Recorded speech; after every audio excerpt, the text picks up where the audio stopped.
Notre invité Jean-François Copé, bonjour. Bonjour. Merci d'être avec nous. La France n'a pas besoin d'immigrés pour être maçon et serveur, disait hier Claude Guéant. Ça mérite un peu d'explication. Ça veut dire quoi, selon vous? Ah bah, ça veut dire quoi? Enfin, il l'a expliqué. Il l'a expliqué.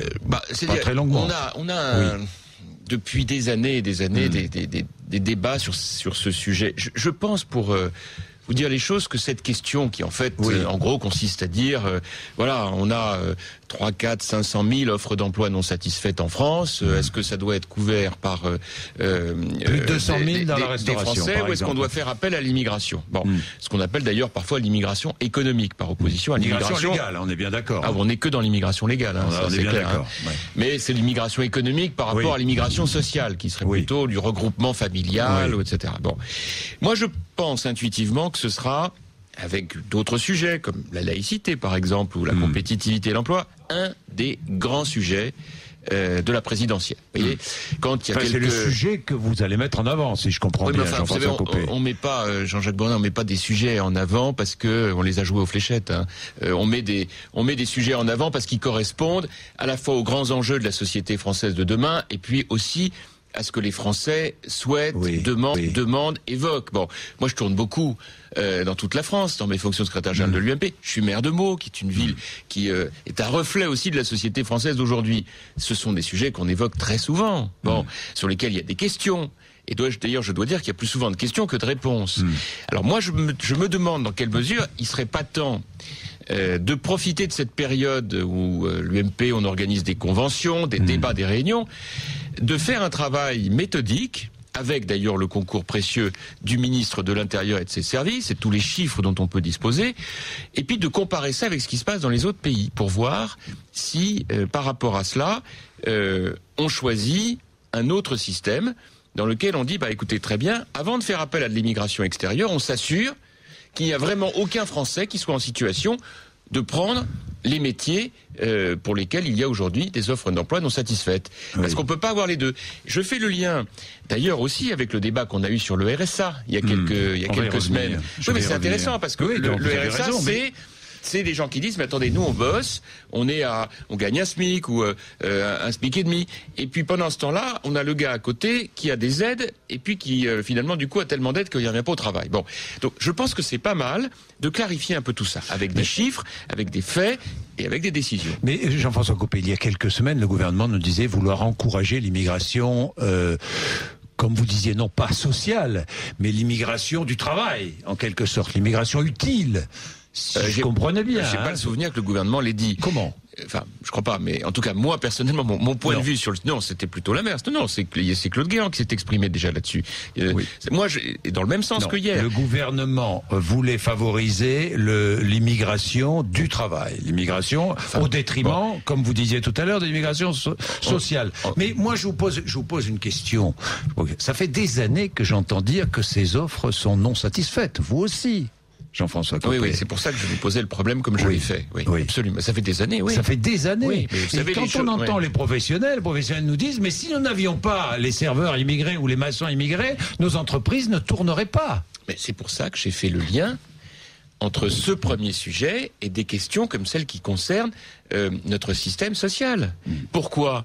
Parce qu'il y aura des arbitrages à rendre. Voilà. Et que on peut pas avoir tout et son contraire. Et donc c'est un débat qui est très important, sur lequel on doit pouvoir le faire sans polémique. Quelle sorte d'arbitrage, Jean-François Copé? Attendez, à partir du moment où on dit on commence par s'assurer qu'il n'y a aucun Français qui est en situation de faire de faire le travail, de prendre l'emploi qu'on lui propose. Bon, et ben donc on regarde à travers ceux qui aujourd'hui sont demandeurs d'emploi, s'il n'y a pas des gens qui ont la qualification pour faire cet emploi. Et comment est-ce qu'on peut le savoir? Eh ben on peut le savoir par le lien qui existe désormais entre Pôle emploi et les demandeurs d'emploi. Y compris ceux qui sont au RSA en attente d'emploi. J'imagine. Et donc dans un second temps, attendez, de souche ou immigrés. Je termine là-dessus. En fonction de ça, on fait un point à la fin de chaque année en disant attendez, on a constaté cette année qu'il nous manquait parmi les salariés qui sont sur le territoire légaux, qui sont déjà là, qu'ils soient français d'ailleurs ou immigrés légaux. S'il n'y en a pas pour prendre cet emploi, à ce moment-là, ça veut dire qu'il nous manque à ce moment-là, il nous manque des gens. Donc très bien. Donc on fait venir, vous avez compris. Venir des immigrés légalement. Faisons ce travail. Et si ça n'est pas le cas, commençons effectivement par regarder en fonction de la population présente. Non, mais je vous dis ça parce que j'ai l'impression que c'est un raccourci un peu la déclaration de Claude Guéant. Pardon, la France n'a pas besoin d'immigrés pour être maçon et serveur. Aujourd'hui, c'est faux. Non, mais excusez-moi. Oui. Non, parce que là, c'est vous qui, c'est vous qui raccourcissez.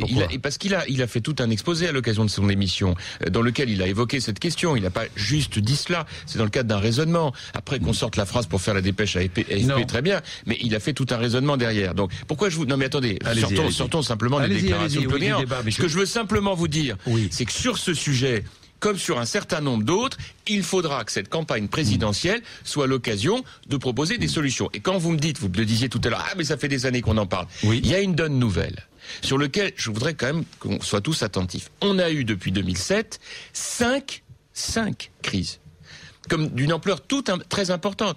Crise monétaire, on s'en souvient, crise économique, crise sociale, crise environnementale et crise géopolitique avec ce qui se passe au sud de la Méditerranée. Donc la donne, elle est profondément nouvelle. On en parle depuis bien plus longtemps que 2007. Vous avez raison. Mais ce que je veux vous dire, Jean-Jacques Bourdin, ce que je veux vous dire, c'est que cette donne nouvelle fait qu'on doit poser les problèmes avec une ampleur de nature différente qu'avant 2007. Comme d'ailleurs, on l'a fait il y a quelques semaines à l'UMP sur d'autres sujets, comme le temps de travail. On pouvait tenir en 2007 avec des 35 heures aménagées. Il y en a certains parmi nous qui disent, attendez, là maintenant, budgétairement, on va avoir du mal. Et ainsi de suite.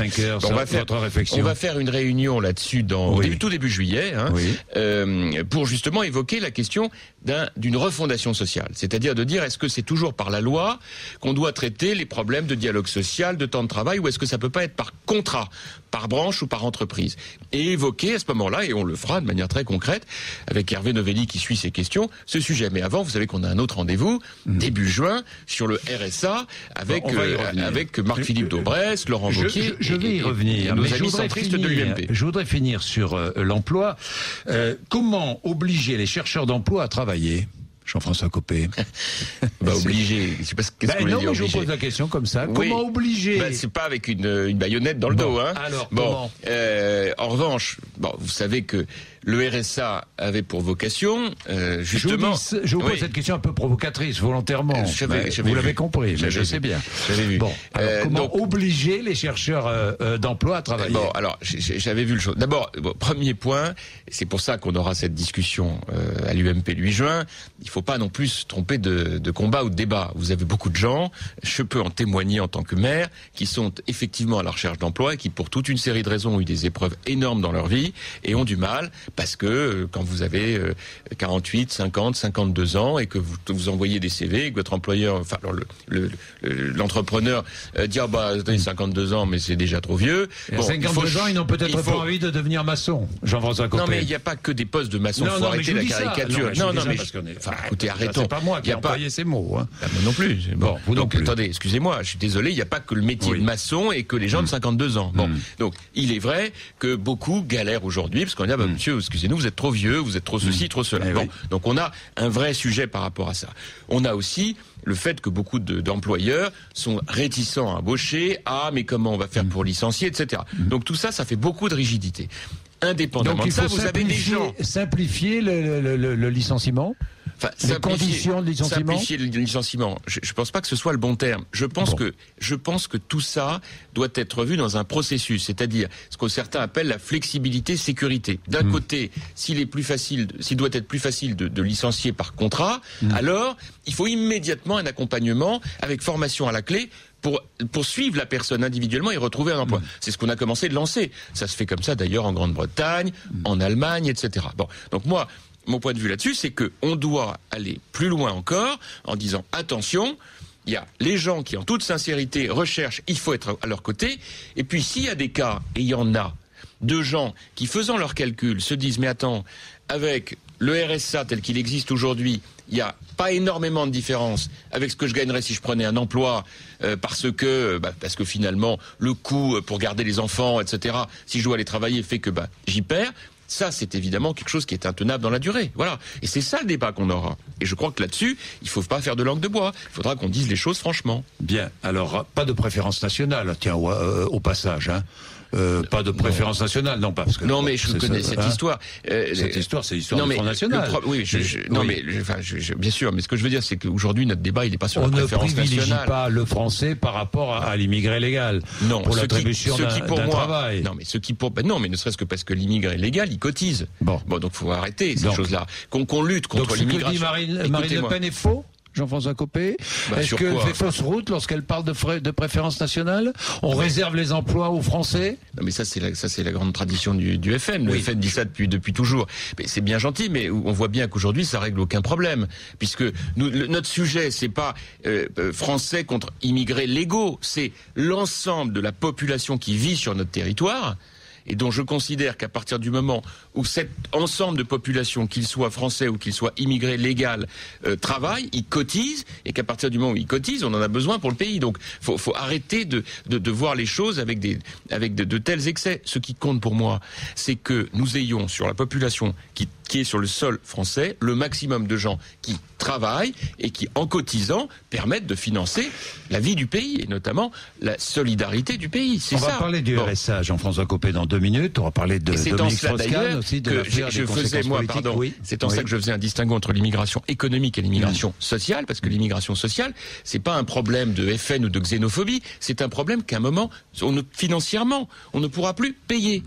Parce qu'il y aura un tel décalage entre actifs et non-actifs qu'on n'y arrivera plus. Donc voilà, je crois qu'il faut être réaliste. On s'est pris une crise très importante. On a mieux tenu en France que les autres pays, grâce en partie à tout ce que nous avons fait, le plan de relance, etc.